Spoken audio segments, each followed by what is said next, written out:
This podcast contains explicit content. You are listening to Hardly Focused. My God, are you still talking? Hear more at hardlyfocused.com.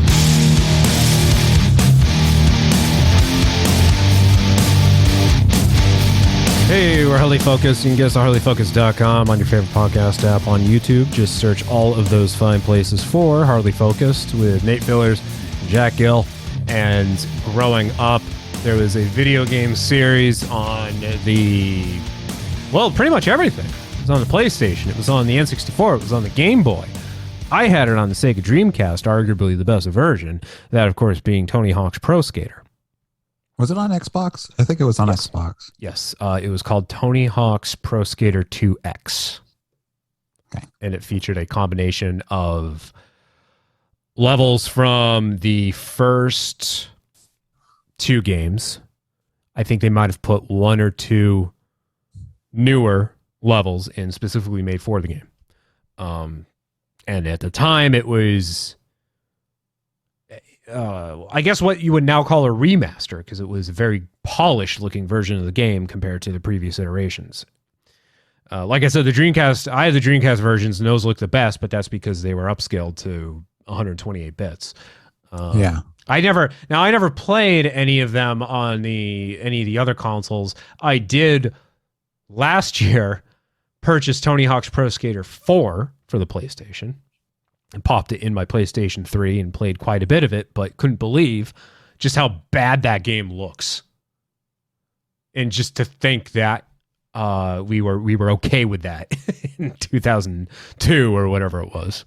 Yeah. I think I played a ROM of TonyHawk's Pro Skater 3 on my PlayStation Classic, and even that, because I had that on PlayStation 2 and it looked great. I had Game Boy Advance and PlayStation, and Game Boy Advance was rough. Those were what was cool about those is they were like completely different games. Yeah, they were. And they were actually lauded for like not just being attempts at trying to recreate the PlayStation version on the Game Boy. Yeah. They actually were pretty good versions. Yeah. It was fun. Yeah, sure. Just about 2 weeks ago, I purchased for the PlayStation 3 from That's Entertainment in Worcester, Tony Hawk's Project 8, which was, that is the, believe the 8th entry in the series. Boy,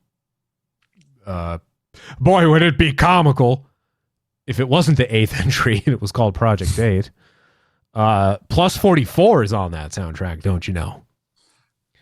All of the Tony Hawk games, just some of the best soundtracks. Oh, fuck like yeah. I don't know if it counts because you're like it's not like the Sonic soundtrack. But it's like it's basically radio, like a playlist.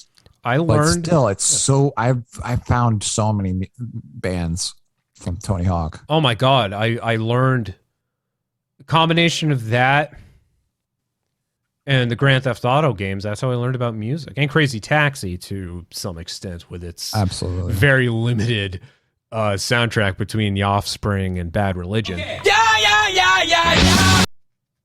Yep. But Tony Hawk's, yeah, I remember getting my parents to buy me Let's Talk About Feelings by Lagwagon, and I listened to that album like every day for a year on the bus to and from school. And May 16th prominently features in Tony Hawk's Pro Skater 2 from that album. People are looking at me like, the hell's wrong with you? They look at the album cover, they're like, what the hell's wrong with you? You're a maniac. You've got problems. And then they listen to the music and they're like, what the hell is this crap? And oh my God, get cultured. Learn about some music, because the Vandals and Lagwagon and oh God, who was it? Goldfinger with Superman? Yep. John Feldman producing like everyone's albums now.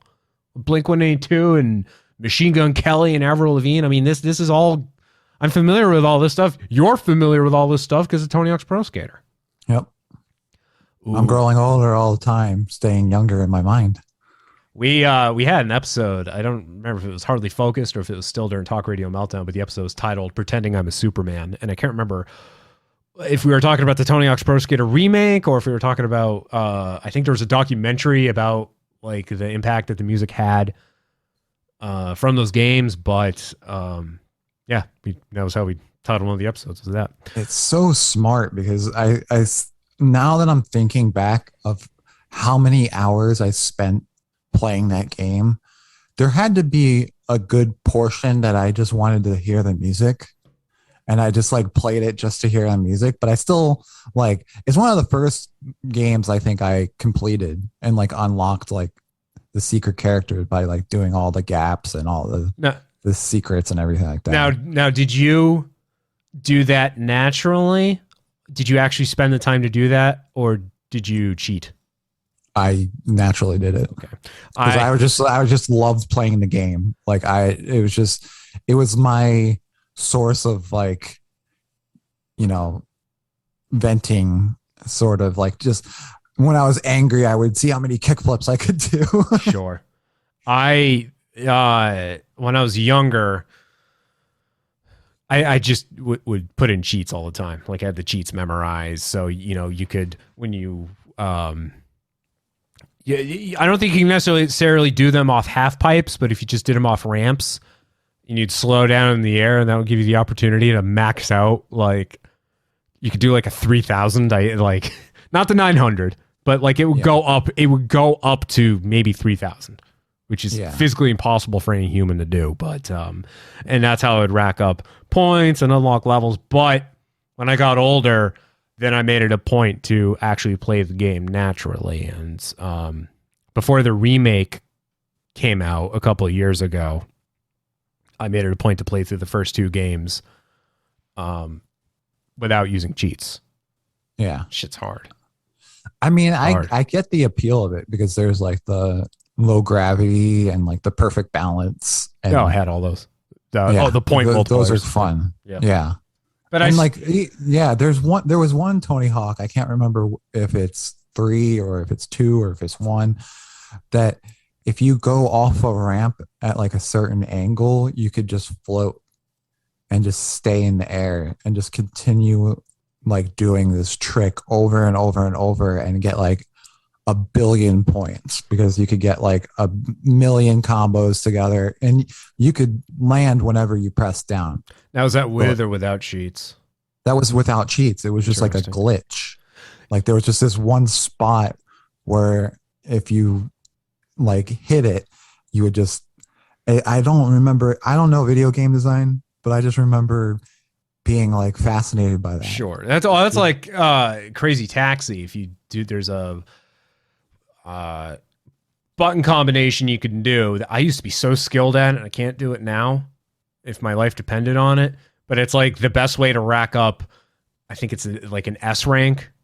It's like the perfect ranking that you can get and get the highest score, because you can like, I think it's called like a crazy slide or something. But if you do it into like a wall, you basically get yourself stuck and you just keep racking up points and points and points and points and points. And you can run the clock out to 0 when the passengers get pissed off at you, and they'll still like give you a high five at the end. They'll still be super happy, even though like you ran out of time.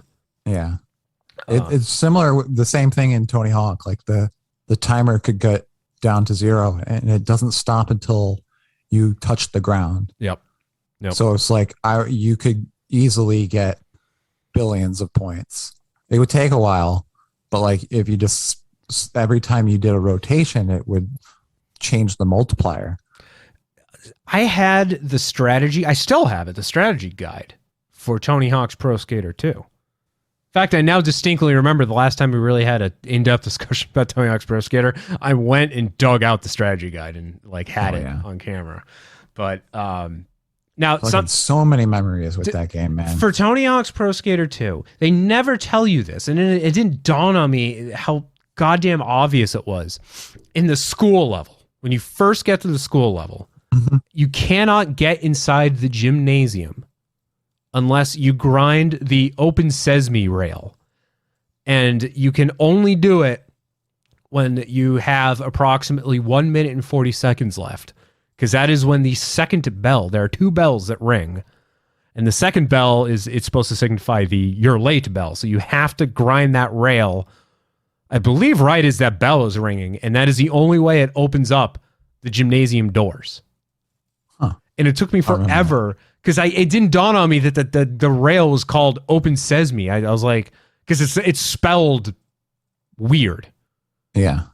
And then I found it out later on, and I was so angry because it was like right in front of me, and I didn't realize it. But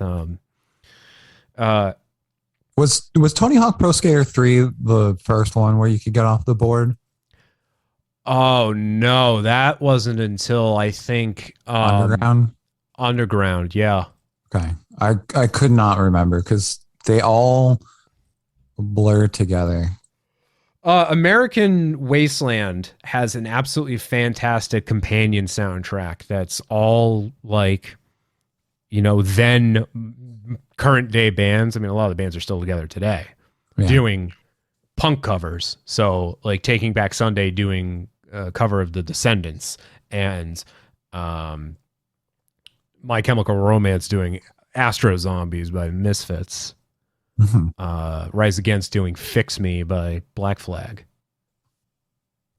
There's it's a very good album. I'm sure it's on Spotify, but it's a very, very good album. I've listened to Tony Hawk playlists still. It's so good. So to get to why we're talking about this and getting nostalgic, 12 minutes into the discussion.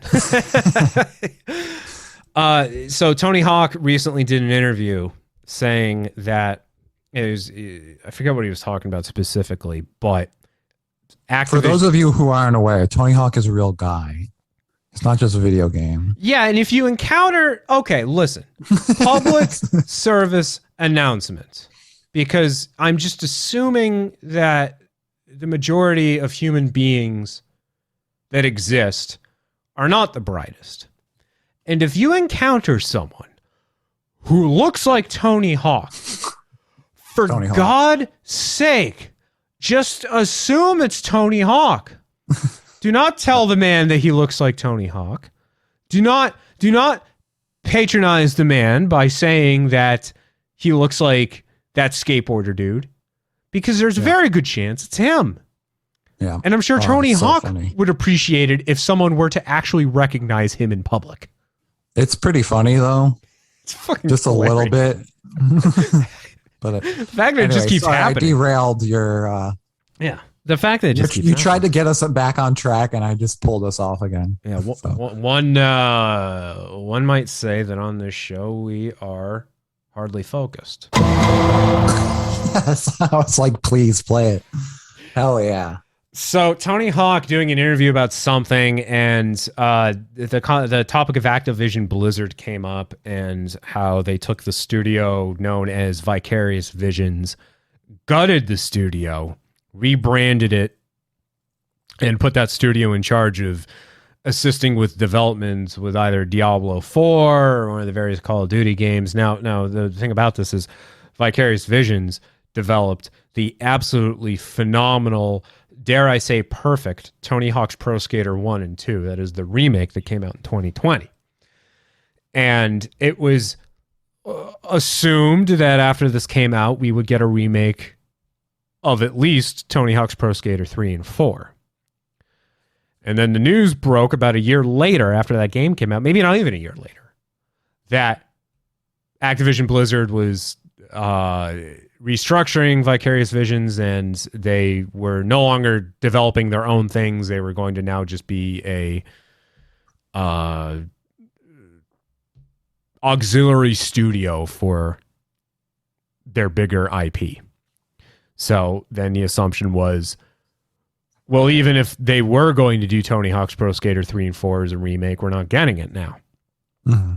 Tony Hawk pretty much confirmed in this interview that he recently did that they were going to, in fact, do Tony Hawk 3 and 4. And it's not happening because that studio no longer exists. And there's no other studio because Activision Blizzard owns the rights to Tony Hawk's Pro Skater, and they always have. Because they own the rights, they can decide which studio would do the game. They decided Vicarious Visions would do the remake. For once, in 15 years, if not longer, we finally got a very good Tony Hawk's Pro Skater game. Because one studio finally figured out how to do it.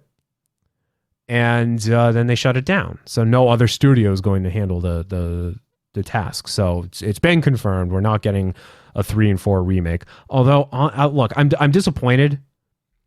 Tony Hawk's Pro Skater 3 is a good game. I like Tony Hawk's Pro Skater 3. I like the soundtrack. It might not have been like my most favorite compared to 1 and 2, especially 2. But Tony Hawk's Pro Skater 4, having finally just played that, I don't think I would play a remake of that. Yeah. Did you play that one 4? I'm trying to remember if that's the one that has Darth Maul. Oh, that is a good question. I can find out. That one was it did not have the level by level system. It was an open world. It was like one of the first ones where you had like an open world and you could complete all of the objectives pretty much whenever you want. And the level didn't end if you ran out of time. You would just have to go back to the marker and start again. Darth Maul was in Tony Hawk's Pro Skater 3. Okay.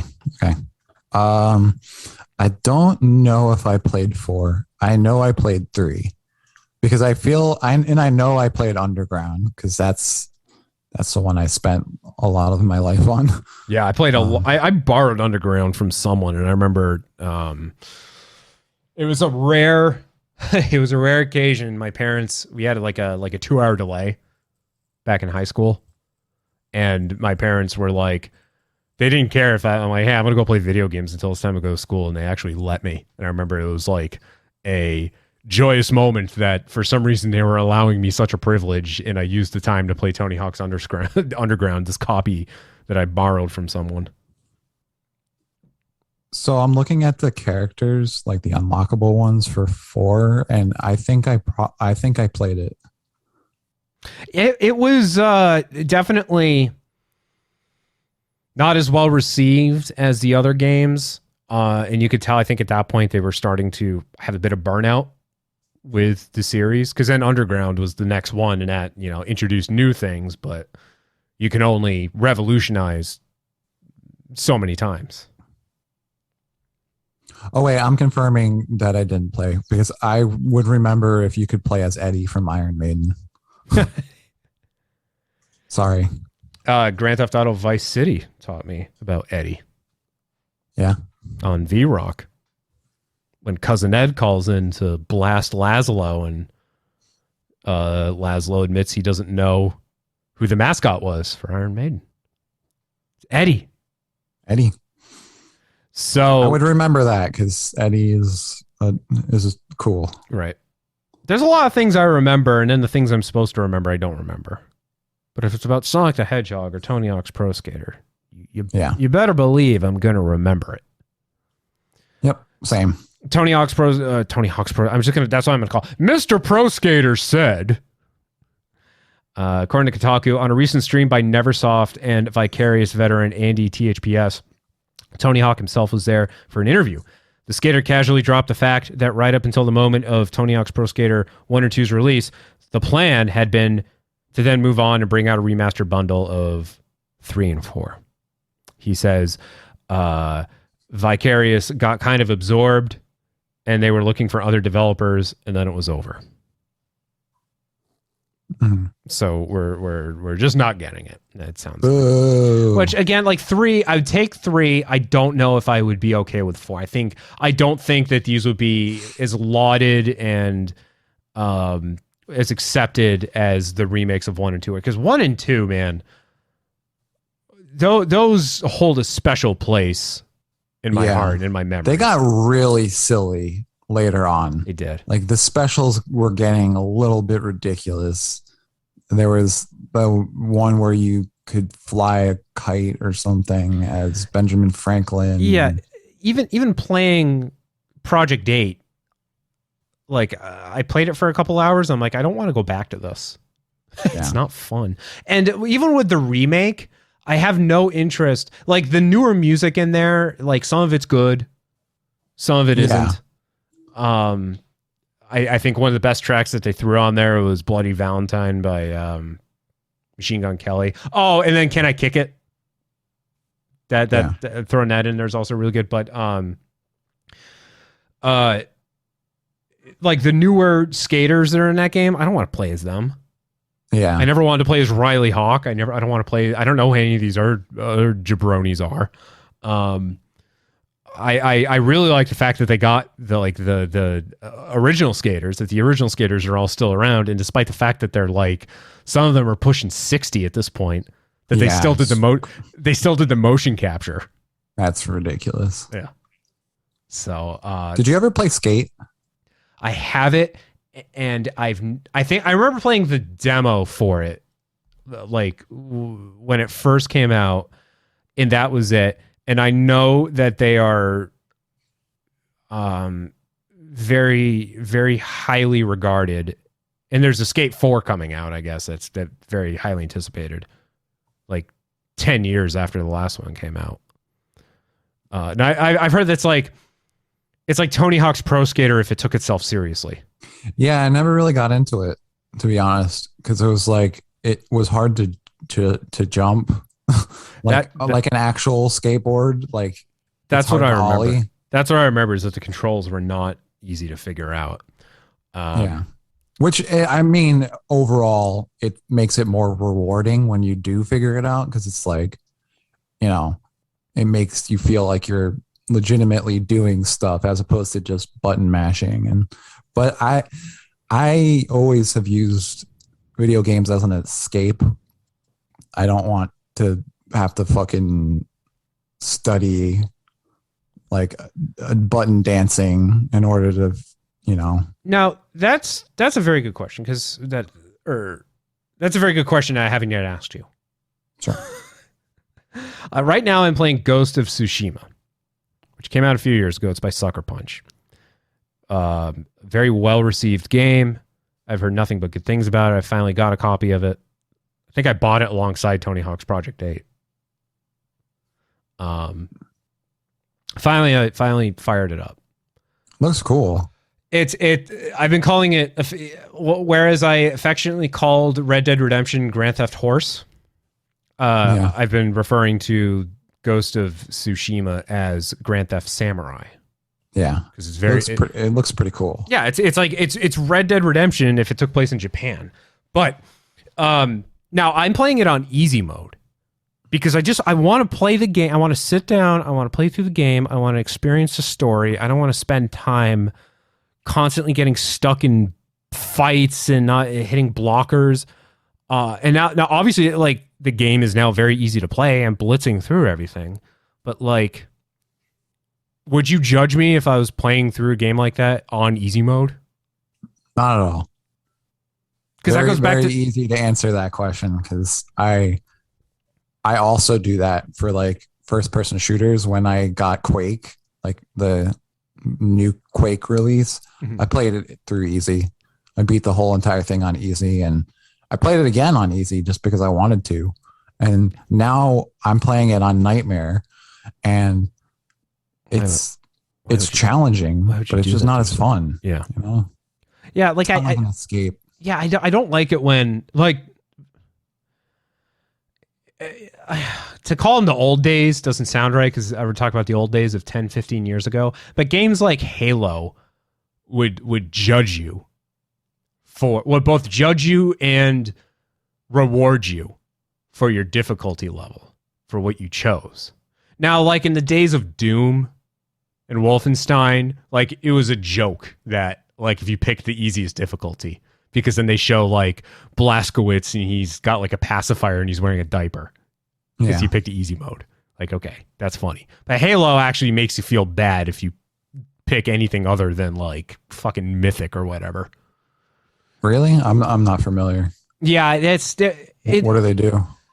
it's just the reward that you get, and they got like the little icon. I can't remember. It's like a sword and shield, and like if you want to get like the whole sword and shield icon to appear next to every level on the campaign, you have to play on the hardest difficulty. Like it's just it's one of those things that it's like silently judging you. If you play on easy, then you're missing out, and you're a scrub if you play on easy. Nowadays, the narrative has changed. I don't know if it's just because we're all just pussies now, or because developers like Sucker Punch realized that like the kids that grew up playing video games like TonyHawk's Pro Skater, for example, we don't got a lot of time to play games these days now.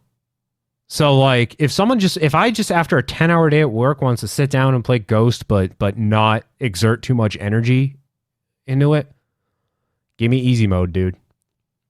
Yep. Star Wars Fallen Jedi, or Jedi Fallen Order, I think it was called. I had to drop the difficulty down to like the easiest difficulty because like I just sucked at it.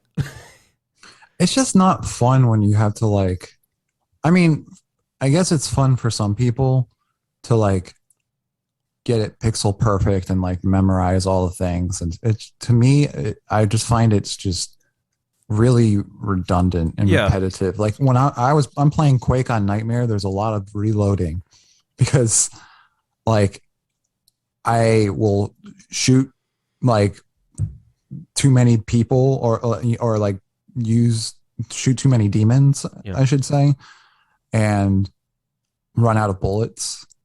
And then like you have to use like an axe, and it's just you're reloading at the worst possible time. I know what that's like. I mean, that's like just playing any online shooter. Take something that reloaded. If you're not shooting, then you're reloading. Right. So, but I mean, me personally, like, it's funny that reloading is the word, because what I mean is like reloading the level. Because it's like, okay. I didn't economically spend the ammo correctly because they put just enough ammo for you to like, because it's supposed to be hard. You're not supposed to get as many like unlimited ammo or anything like that. So I would be like, fuck, I'm out of this weapon, and you know, let me just reset. Yeah. With Tsushima, what I've been doing is I've been switching to now that I've been playing, I put about 10 hours into it, and what I'll do is I'll switch to difficulty up a notch to medium, and that's as far as I'm going. Mm-hmm. And if I find that I hit a spot like with a battle where if I die 3 times in a row, if I have to restart a sequence 3 times in a row, then I just drop the difficulty back down because I know I can do it on easy. Yeah. And that's just and that's one of those games. There's games like the Fallout games wouldn't let you. At least if you turned off hardcore mode, you couldn't turn it back on. Like that's another annoying thing that I'm happy a lot of games don't do now is if you switch difficulty, you can switch it back and it doesn't punish you. Yeah. Because there's some games that are like, oh, you beat the game on easy mode. Here's an achievement. You beat the game on medium difficulty. Here's an achievement. You know, like I think the Uncharted games do that when you're going through the credits and they give you an achievement or a trophy for all the difficulty modes up to the one that you're on, or up to and including the one that you're on. I don't know if Tsushima will do that, but it's nice to know that I can like switch back and forth between the two and not feel like I'm being punished and penalized for doing that. Because I just want to, like, I like the story. I just want to go through the story. I just want to play. And like, I do like having a challenge, but if I just want to sit back and just putz around, let me do that. Yeah, I completely agree. I and also, sorry to go back on a tangent, but I was just remembering all the times in TonyHawk where I would hit retry so hard that I would have it down to like you know, you hit start, you move down, hit retry. Oh, you knew the exact button sequence. It would take like half of a second to retry. So if I like did a jump wrong and I just wanted to retry the level, I just go, it would just like a snap. And I remember getting that down so much because I retried so many different things. It's a happy memory. I remember I actually had a subscription to I think it was like the Sega Dreamcast magazine. You remember that back when consoles had their own magazines? And hell yeah. I had the PlayStation one and it came with demos and shit. Fuck yeah, dude. Now that was a time. And the Dreamcast one did that too. And I played the fuck out of those demo discs. And I still have those demo discs. I even have the full games from those demos, and I'd rather just play the demos. Yeah. I'd rather do that. Because it's like the best chunk of the game. Right. Like if you just want to dick around.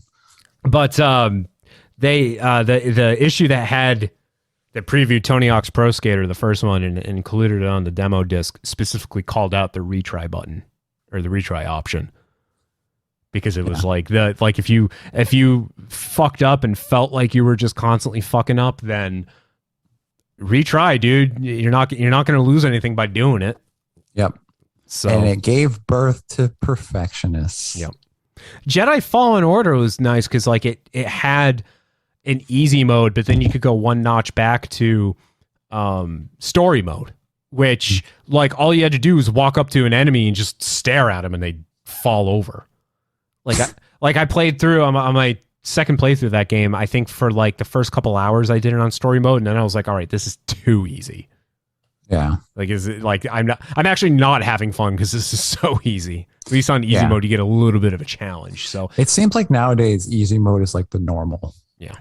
And like normal is like a little bit hard, and then like hard is expert.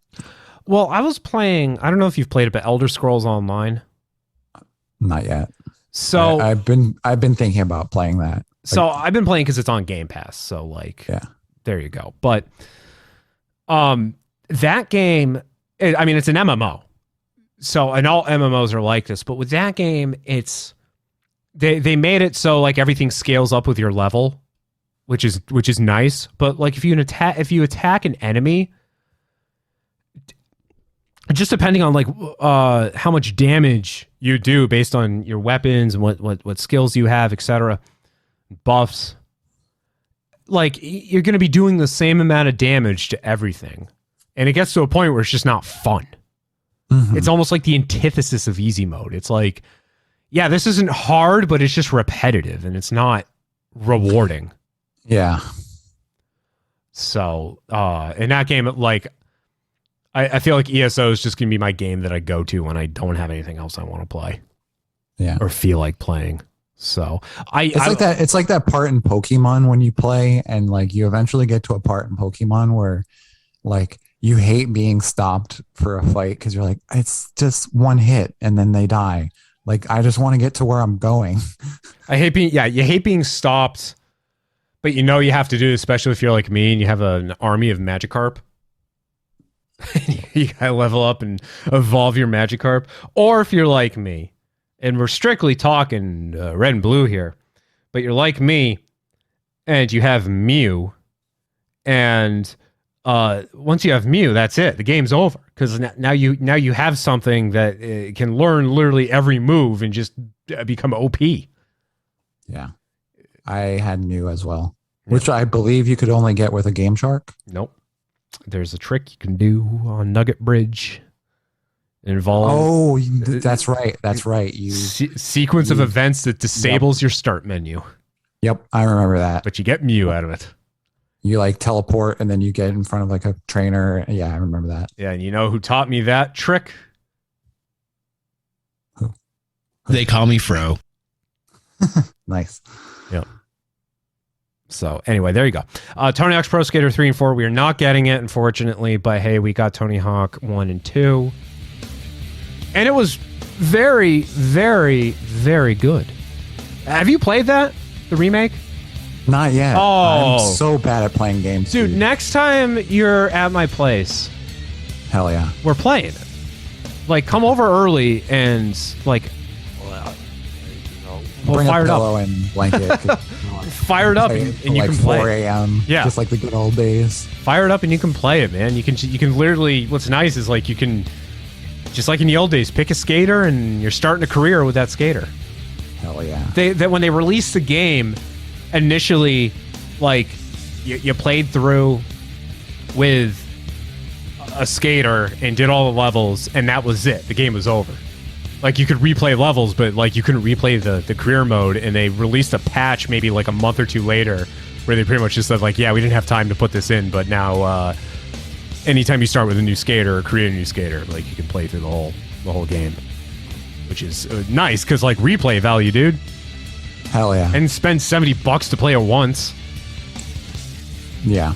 So it is. They do need to update, I think, the school level though, because they put in a bunch of stuff at the last second because the game came out in like summer of 2020. And they put in a bunch of stuff at the last second that was like, hey, stay at home, wash your hands, like things that, you know, the things that were incredibly relevant and topical in 2020. And like, hey, dude, I mean, let's not discount any of that, but we don't necessarily really need to, you know, advertise that now.